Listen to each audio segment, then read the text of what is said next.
outside again in nature. Beautiful, one of my favorite spots, deep in the woods actually today. And it's chilly, it's winter, but nature's all around. I've heard a bunch of birds, you'll hear them as we go.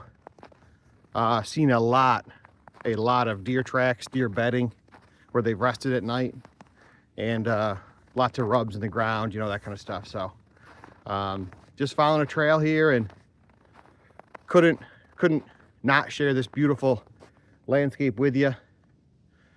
I'll get out of the way for a second and kind of show you where I am, and then we'll get into the topic for today for Matt at the Cabin.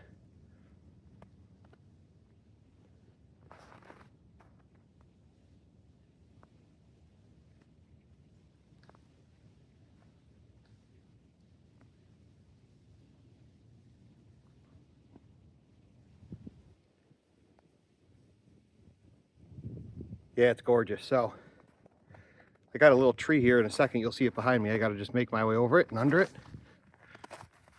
but that's what we do out here. Okay, so I want to talk about sobriety, recovery, alcoholism, and temptation, urges. You know, I think the first day, the first 7 days, first 30 days, you're gonna have different urges that are just natural, because you're trying to fill the space, the time that you used to fill with alcohol and with drinking and going out socially and that kind of stuff. So you're starting to relearn different habits so you can become healthy. And so you're gonna naturally have those urges. A lot of those are just, they're natural, it's gonna happen. A lot of them are connected to the physical withdrawal, but that's from what I research and have from what I went through. That's, 5 to 7 days. Even though later in my first month, I did have those heart palpitations and stuff like I talked about. The anxiety, the nervousness, the restless leg, the difficulty sleeping. A lot of that went away rather quickly. And then you have the habitual norms that were created over time, over years, 30 years for me. And those are tough to break. It's tough to get out of the habit of sitting down to a game and drinking some beer, going out to a party and having some bourbon or whatever your drink of choice was. That's difficult. But over time, you get through that as well, and you get some good substitutes, whether it's non-alcoholic beer or water or soda or whatever you decide to do or engage in to kind of get through that.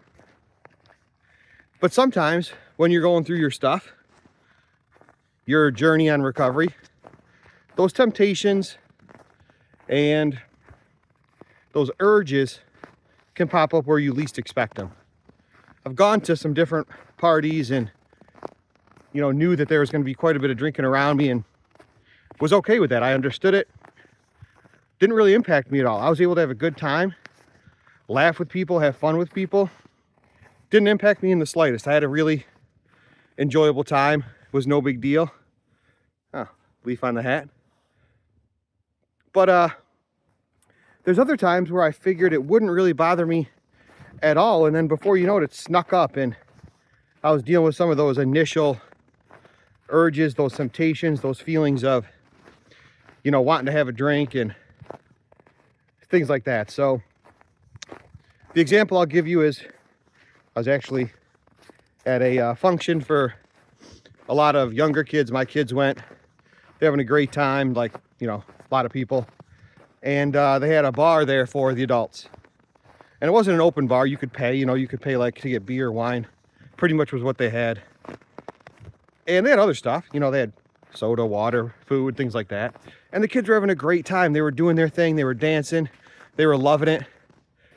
And some of the adults, though, for whatever reason, well, I know the reason, there was a lot of beer, getting drunk or drank, and a lot of wine. And I don't know, for some reason, it just impacted me in two ways. One way was, man, why do they have to do that?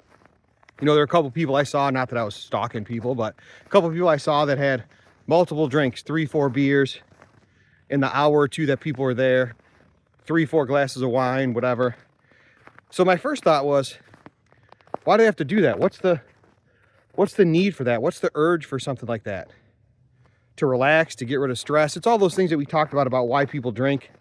It's a societal norm, so people feel like, hey, I'm going to drink because everybody around me is drinking and I want to fit in and be able to relate and connect and share that part of society that's probably expected by people. So that was my first thought, was why do people feel the need? But it's, again, like all those different reasons we've talked about. But my second big thought was, man, you know, that beer looks good. That wine, that red wine looks good. And I hadn't had those urges in quite a while. I hadn't had those temptations in quite a while. I hadn't wanted to drink like that, I guess, in quite a while. And it was fleeting. It wasn't like I was there and I couldn't manage it and, you know, things like that. But it was enough that I noticed it. I realized it. So what I ended up doing was, you know, just taking stock of it and saying, okay, here's where I'm at. This is what I'm feeling. This is what I'm thinking. And here's what I know I can do. So I decided to step out for a second, get some fresh air, connect back in with my kids, and really engage with what they were doing. And they were having fun at the party with other kids. They were dancing. They were playing arcade games. They were, you know, having good snacks and food. And that's just what I decided to do. So that's how I was able to get through that urge. But I wouldn't be being honest if I said that I didn't have some urges there and that I wasn't able to really work through it, because it had been a while. But I was able to work through it.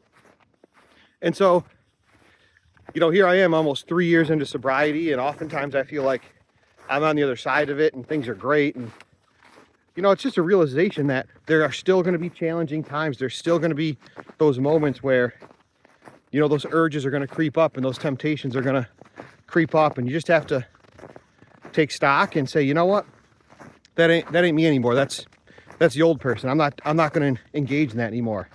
You know, that strong arm of alcohol is not gonna pull me in this time. I'm gonna move on beyond that. And you know, I think everybody probably goes through it. Sure they do. And I guess you're never really beyond it. You know, you always will have those moments where it sneaks up, and you know, you have those urges or those temptations to do something that you know you don't want to really do, but it's there because of your past and your addiction to things and stuff. So I decided not to do that, of course, and to move on. And it was good, though, I think, that I was able to recognize it. I was able to say, you know, this is not a good place that I want to be in. I don't want to feel this way. And so I was able to check myself out of it and continue my journey. So if you feel yourself getting to those moments, go back to reinvest and assess why you're doing what you're doing, why you're sober. Recognize that it's just a better lifestyle, and you can really find who you are and who you want to be. And, you know, the coolest part about the journey is that you continuously learn. You continuously learn and reinvent yourself, and you grow into the person you're supposed to be. And sobriety is the first step to becoming who you really are. But after sobriety, you know, then you get into mental clarity, and you don't get yourself trapped into those issues with anxiety and depression and alcoholism, that bad cycle that we've talked about before. You don't get yourself all mixed up with the health issues and the toxicity of alcoholism or alcohol to your body. You know, you're not going to be doing that. And then you find new things that you can invest in. For me, it's hiking, it's getting outside. I mean, it is absolutely gorgeous out here. I'm just going to circle a little bit. There's an awesome lake over here, but it's frozen. I'm on a trail. I've seen tons of wildlife today, and there really is nothing better than this. But I would not have invested in these types of activities if I wasn't sober. I would have just been hanging out, drinking beer, doing whatever I was doing on a Sunday, and that ain't good. And then you start to realize that you have so much more, you know, power and happiness and positivity, and there's things that are just, your life just becomes so much better. So even though you're going to have those urges, even though those temptations are going to sneak up, recognize it, be ready for it, truly be one day at a time. You're never really on the other side of it, I guess. You You know, you keep moving forward little by little by little. You keep leveling up over time, better and better and better. And you keep being honest with yourself and those around you, and you'll be in great shape. So, like I always say, make it your own journey, do what you want, but make sure that you stay sober, make sure you stay in recovery, find those things to fill the gap in time, and you'll have much better mental, physical, and spiritual health. And you just got to recognize it and learn from it. So believe in yourself. Those around you will believe in you. Get after it, one day at a time. Enjoy. Goodbye for now.